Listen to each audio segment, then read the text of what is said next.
creators, and welcome back to the another video.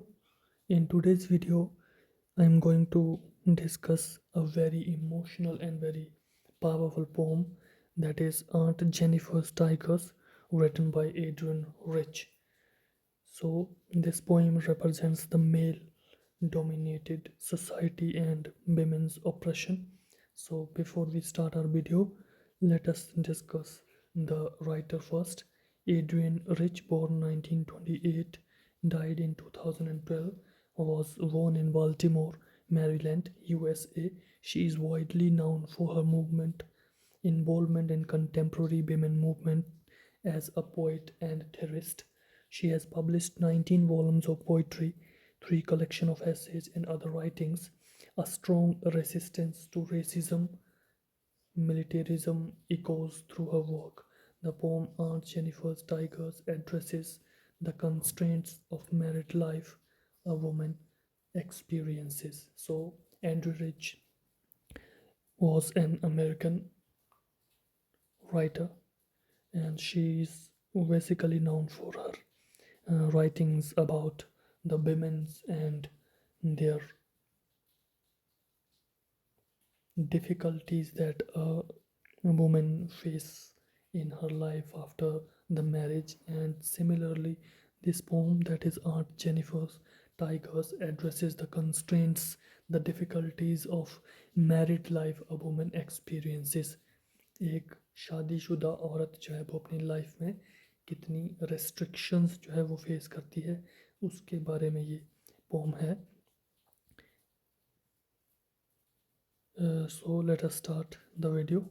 Aunt Jennifer's Tigers prance across the screen, bright topaz denizens of a world of green. They do not fear the men beneath the tree. They pace in sleek chivalric certainty. Aunt Jennifer's fingers fluttering through her wool find even the ivory needle hard to pull. The massive weight of Uncle's bedding band sits heavily upon Aunt Jennifer's hand. When Aunt is dead, her terrified hands will lie, still ringed with ordeals she was mastered by. The tigers in the panel that she made will go on prancing proud and afraid. So, this is your poem. Now, let us discuss it in detail. Aunt Jennifer's tigers prance across a screen, bright topaz denizens of a world of green. So, in first stanza, poet अपनी उस art के बारे में describe कर रही है जो art उस आर्ट जेनिफर ने क्रिएट किया है. Art Jennifer's tigers प्रेंस across a screen. Art Jennifer ने एक एम्ब्रॉयडरी की है और उसमें उसने क्या बनाया है, टाइगर्स की पिक्चर बनाई हुई है, जैसा कि आप इमेज में देख सकते हैं. और जो टाइगर्स हैं उनको कैसे दिखाया गया है, प्रेंस करते हुए. प्रेंस मीन्स उछल कूद करते हुए, मूव करते हुए, चलते हुए दिखाया गया है उस स्क्रीन के ऊपर. Bright topaz denizens of a world of green. और उन टाइगर्स को डेनिजन्स कहा गया है. Denizens mean resident. Denizens means a person, an animal, or a plant that lives, grows, or is often found in a particular place. किसी particular जगह पे रहने वाला जो होता है, निवासी जिसको बोलते हैं. तो जो टाइगर्स आर्ट जेनिफर्स ने क्रिएट किए हैं वो डेनिजन्स हैं, रेजिडेंट हैं. कहाँ के? The world of green. World of green means जहाँ पे वो रहते हैं, जिस फॉरेस्ट में वो रहते हैं वहाँ के निवासी हैं. एंड वो कैसे हैं? ब्राइट हैं. ब्राइट किसकी तरह? टोपैज की तरह. Topaz is a precious stone. So this is metaphor. Tigers compare to topaz means जो ब्राइटनेस है वो टाइगर की एनर्जी को शो कर रही है. और इनका जो कलर है टोपैज का, उसके साथ जो टाइगर्स हैं उनको कंपेयर किया गया है. They do not fear the man beneath the tree. They pace in sleek chivalric certainty. जिस पेड़ पे वो टाइगर्स हैं, जिस फॉरेस्ट में टाइगर्स हैं, वहाँ पर ट्री के नीचे जो है वो मैन है, इंसान खड़े हैं, लेकिन दे डू नॉट फियर। जो टाइगर्स हैं उन्हें उन इंसानों से कोई डर नहीं है, कोई खतरा नहीं है, वो उनकी परवाह नहीं कर रहे हैं। They are free and they pace in sleek chivalric certainty. वो किस तरह से पेस कर रहे हैं, किस तरह से चल रहे हैं, स्लीकली, स्मूथली चल रहे हैं, और शिवेलरिक सर्टेनिटी, वो क्या है, कॉन्फिडेंट हैं, सिवेलरिक, पोलाइट हैं, कॉन्फिडेंस है उनके अंदर। तो ये जो पिक्चर है बेसिकली वो आंट जेनिफर की इनर फीलिंग्स को एक्सप्रेस कर रही है, कि आंट जेनिफर जो है वो अपनी इनर फीलिंग को शो कर रही है, that she lacks confidence in her life, she is oppressed by her husband. So उसकी जो पेंटिंग है, उसका जो आर्ट है, वो उसकी इनर फीलिंग्स को रिप्रेजेंट कर रहा है। Next, moving to second stanza. Aunt Jennifer's fingers fluttering through her wool find even the ivory needle hard to pull. The massive weight of Uncle's bedding band sits heavily upon Aunt Jennifer's hand. This is the stanza, most important stanza. This stanza describes the actual life of Aunt Jennifer's. In first stanza, aunt Jennifer जिस तरह की life वो expect करती है, जिस तरह की freedom expect करती है, वो उसने अपने आर्ट के थ्रू शो की है। लेकिन सेकंड स्टेंजा जो है वो आंट जेनिफर की एक्चुअल लाइफ जो है, रियलिटी जो है, उसको शो करता है। Aunt Jennifer's fingers fluttering through her wool. Aunt Jennifer's जो है उनकी जो फिंगर्स हैं वो क्या कर रही हैं, फ्लटर कर रही हैं। फ्लटर मीन्स वो कांप रही हैं। थ्रू हर वूल, जो एम्ब्रॉयडरी वो बना रही है, उस एम्ब्रॉयडरी को बनाते हुए उसकी उंगलियां जो हैं वो कांप रही हैं, हिल रही हैं। And this shows lack of confidence. Find even the ivory needle hard to पुल।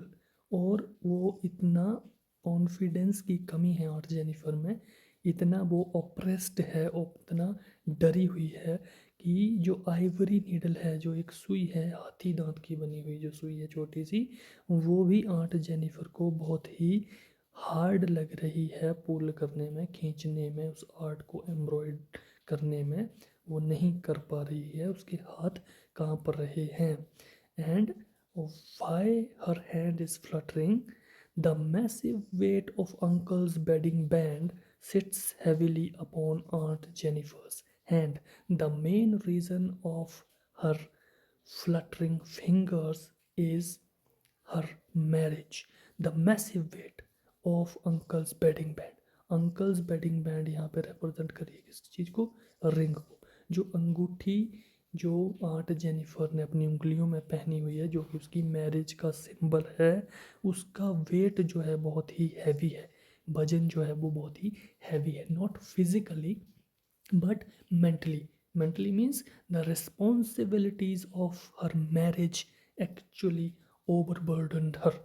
वो दब चुकी है मैरिड लाइफ की रिस्पॉन्सिबिलिटी से, जो मेल ऑप्रेस्ड सोसाइटी है, मेल डोमिनेटेड सोसाइटी है, उसकी रिस्ट्रिक्शंस से।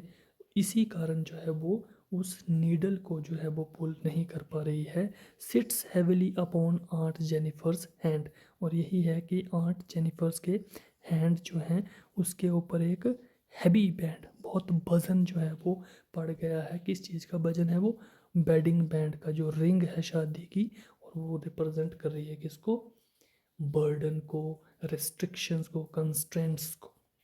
जो रिस्ट्रिक्शन एक विमेन के ऊपर रहती है आफ्टर मैरिज, उसको रिप्रेजेंट कर रही है। इसीलिए जो है वो उनकी एक्चुअल लाइफ आंट जेनिफर की है। आंट जेनिफर जो है वो क्या है, कॉन्फिडेंस नहीं है उसके अंदर, और वो क्या है, बहुत ही सबमिसिव है, डरी हुई है। और उसके जो टाइगर्स हैं वो कैसे हैं, बहुत ही एनर्जेटिक हैं, ब्रेव हैं, वो लोगों से, मेल से, स्पेशली मैन से नहीं डर रहे हैं। So in last stanza, when aunt is dead, her terrified hands will lie, still ringed with ordeals she was mastered by. The tigers in the panel that she made will go on prancing, proud and unafraid. So last stanza जो है उसमें poet कहती है कि जब aunt Jennifer जो है वो मर जाएगी, डेड हो जाएगी, तब भी क्या होगा, her terrified hands will lie still ringed with ordeals, तब भी वो जो बर्डन है, वो जो बेडिंग बैंड है, वो आंट जेनिफर के हैंड में रहेगा, and still ringed with ordeals. Ordeals means जो डिफ़िकल्टीज़ हैं, जो हाउस होल्ड वर्क हैं, वो उनसे क्या हो पाएगी, फ्री नहीं हो पाएगी। और शी वॉज मास्टर्ड बाय, जिन्होंने उसको क्या किया है, मास्टर किया है। मास्टर किसने किया है, उसके आंट जेनिफर के हस्बैंड ने ओवर पावर किया हुआ है। So the ordeals represents here the painful experiences of marriage, the difficulties of marriage। और ये जो डिफ़िकल्टीज़ हैं, ये जो कठिनाई है, ये जो दर्द है, पीड़ा है शादी का, वो क्या करेगा, उसको रिंग्ड विद मीन्स उसको हमेशा क्या करेगा, घेरे रखेगा। मरने के बाद भी, मरने के बाद भी वो क्या रहेगी, ओवर पावर्ड जो है वो रहेगी, इसी के थ्रू डोमिनेट रहेगी। But the tigers in the panel that she made, लेकिन जो टाइगर्स आंट जेनिफर ने अपने उस पैनल में, अपनी उस एम्ब्रॉयडरी में जो है वो बनाए हुए हैं, they will go on prancing proud and afraid, वो वैसे ही मूव करते रहेंगे उस पैनल पे, कैसे, प्राउडली और अनअफ्रेड, बिना डरे और बहुत ही अभिमान के साथ, फ्रीडम के साथ जो है वो टाइगर्स मूव करते रहेंगे।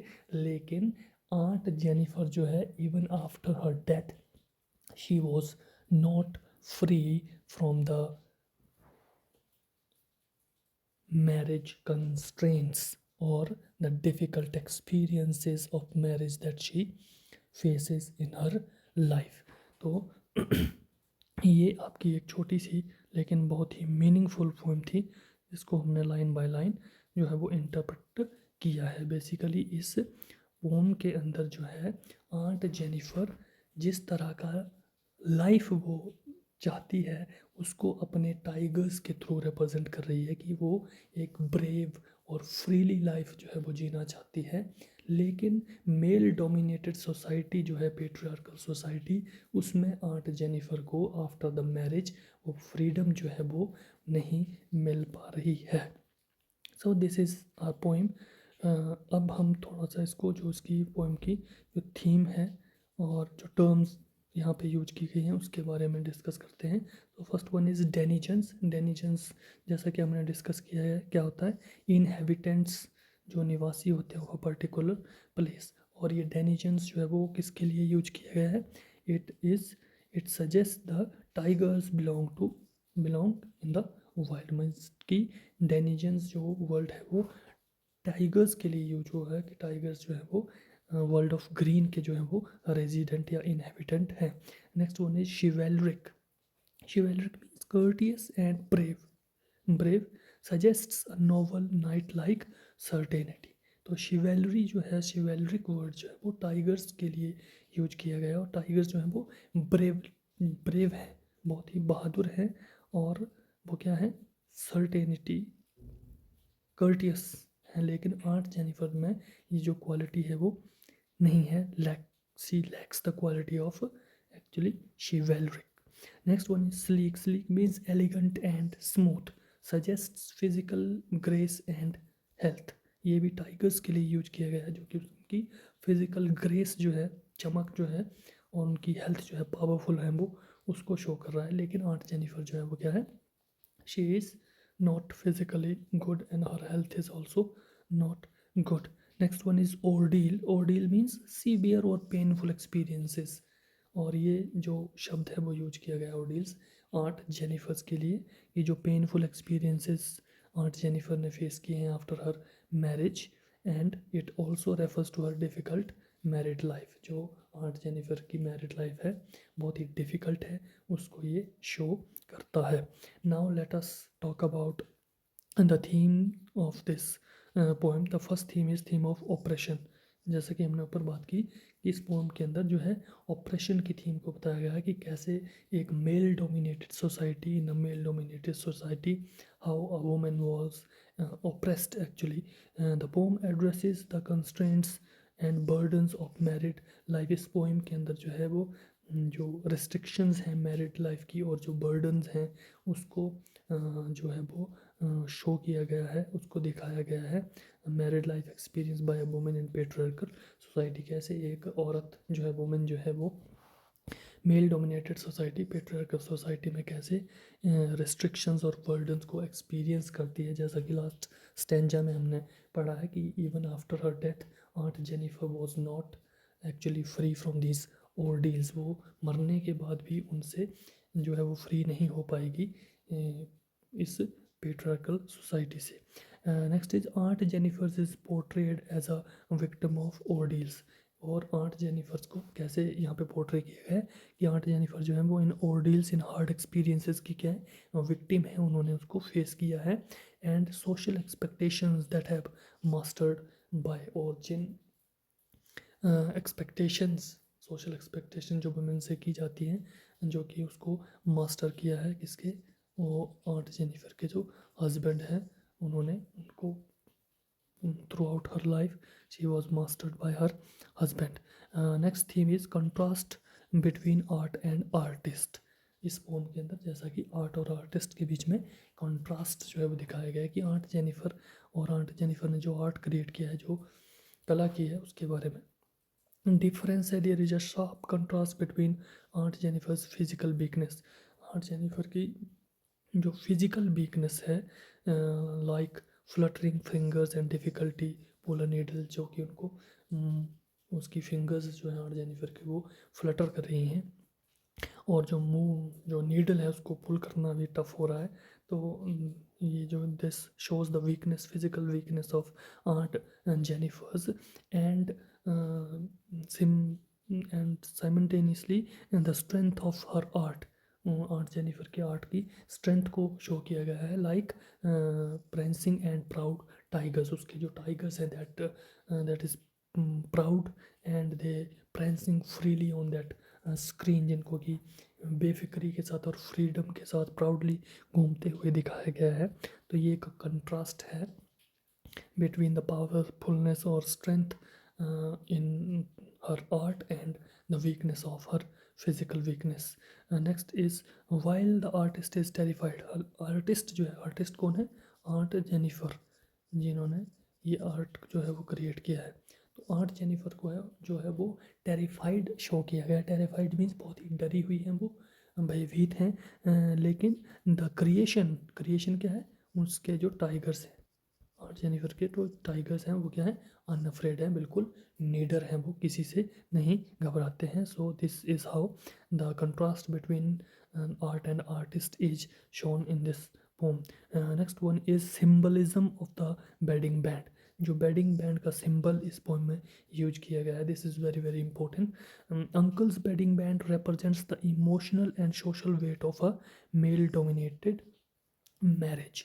सो अंकल का जो बेडिंग बैंड है, जो रिंग है, वो रिप्रेजेंट कर रही है किसको, जो इमोशनल एंड सोशल वेट जो है ऑफ मेल डोमिनेटेड मैरिज की. मैरिज में जो है वो एक विमेन को किस तरह से ओवर पावर या मास्टर किया जाता है उसको वो शो कर रही है. The massive weight of the ring is a metaphor for the loss of freedom. और जो मैसिव वेट है वो एक मेटाफर यूज हुआ है एज अ मेटाफर किसके लिए, जो लॉस ऑफ फ्रीडम है. लॉस ऑफ फ्रीडम किसकी है, आंट जेनिफर्स की. आंट जेनिफर ने आफ्टर मैरिज अपनी जो फ्रीडम है उसको लॉस कर दिया है, वो खो दिया है. And heavy responsibility she carries. और उन हैवी रिस्पॉन्सिबिलिटीज़ जो है, जो जिम्मेदारियां हैं बहुत ज़्यादा, उसको भी ये मैसिव वेट जो है वो रिप्रेजेंट कर रहा है. जो रिस्पॉन्सिबिलिटीज़ आंट जेनिफर जो है वो उठाई हुई है आंट जेनिफर ने. Next one is the fourth theme is the immortality of art. लेकिन आंट जेनिफर का आर्ट जो है, आर्ट जेनिफर की जो लाइफ है दैट इज़ मोर्टल, बट उसका जो आर्ट है that is immortal. Even after art Jennifer's death her hands will remain ringed with the struggles she faced.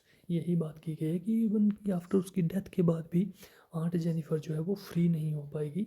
Still वो ऑर्डियल से जो है वो घिरी रहेगी. उसकी लाइफ जो है वो मास्टर रहेगी, ओवर पावर्ड रहेगी. How ever her art is immortal. लेकिन उसके जो आर्ट है दैट इज़ इमोर्टल. उसकी लाइफ जो है वो ख़त्म हो जाएगी, लेकिन जो टाइगर्स आर्ट जेनिफर ने क्रिएट किए हैं विल कंटिन्यू टू प्रेंस. वो वैसे ही फ्रीली जो है निर्डरता के साथ अनफ्रेडली जो है वो मूव करते रहेंगे. Long after she is gone representing her eternal desire for freedom. उसके जाने के बाद भी जो उसकी आर्ट है, जो उसने टाइगर्स क्रिएट किए हैं पैनल के ऊपर, वो किस चीज़ को रिप्रेजेंट करते रहेंगे? Her aunt Jennifer's desire for freedom की. आंट जेनिफर किस तरह की फ्रीडम जो है वो अपनी लाइफ के अंदर चाहती है, उसको उसका जो आर्ट है वो रिप्रेजेंट करता रहेगा हमेशा. The next theme is the poets message. जो पोइट का मैसेज है, Adrian rich is a theorist in the women movement, uses this poem to show a strong resistance to the system that kills women. इस pome के through जो Adrian rich जो poetess हैं उन्होंने क्या किया है, अपनी रेजिस्टेंस जो है वो शो की है. उस सिस्टम के अगेंस्ट जो सिस्टम विमेन को क्या करता है, ओवर पावर करता है, विमेन को केज करता है, उसको रिस्ट्रिक्ट करता है उसको. The tigers are a chivalric and certain expressions of a woman's inner spirit. और जो टाइगर्स के लिए जो शिवेलरिक और सर्टेनिटी के एक्सप्रेशंस यूज़ किए गए हैं, वो विमेन की इनर स्पिरिट जो है, इनर फीलिंग्स जो हैं, उनको रिप्रेजेंट कर रहे हैं. That refuses to be completely crushed by her outer circumstances. की वो उसकी जो स्पिरिट है वो क्या है, रिफ्यूज़ करती है, जिसको कि आउटर सर्कमस्टेंसेस जो है वो कम्प्लीटली क्रश करने की कोशिश करती है, सोसाइटी दबाने की कोशिश करती है. लेकिन थ्रू हर आर्ट विमेन जो है वो अपनी इनर फीलिंग्स को, स्पिरिट को जो है वो एक्सप्रेस करती है. So this is all about this pome. I hope कि आप लोगों को ये पोम अच्छे से समझ आ गई होगी. So if you like the video, share this video, and also before watching the video please subscribe the channel. And in my next video I will discuss the extract based question of this particular poem. uh, Till then, keep watching, keep studying. Thank you.